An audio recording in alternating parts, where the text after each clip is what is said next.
Gagal menang dari Sriwijaya FC, Semen Padang bertengger di peringkat keempat grup A. Meskipun gagal mencuri poin penuh dan masih bertahan di peringkat keempat, namun head coach Semen Padang FC, Henry Susilo, bersyukur tim asuhannya mengalami kemajuan alias berprogres saat menahan imbang Sriwijaya FC dengan skor 1-1 babak penyisihan putaran kedua Liga 2 Grup A di Stadion Kaharudin Nasution Pekanbaru Riau, Rabu, tanggal 10 November tahun 2021, malam. Iya, dengan hasil pertandingan imbang 1-1 ini saya ucapkan terima kasih sama pemain ya. Artinya tim ini berprogres.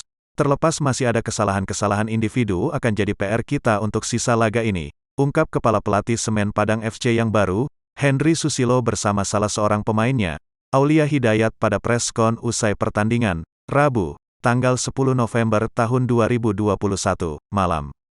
Tim Urang Awak berjuluk Kabau Sira ini gagal mendapatkan Dewi Fortuna untuk mengalahkan Laskar Wongkito.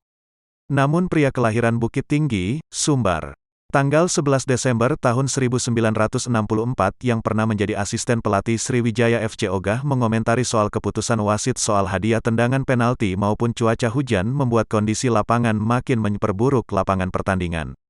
Kalau hujan, tim lawan hujan juga. Jadi gak masalah. Artinya sama-sama hujan seperti itu. Penalti tadi itu keputusan wasit.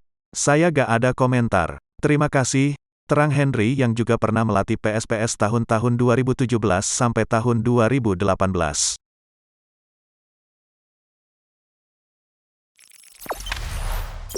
Jangan lupa subscribe, share, komen, dan like ya.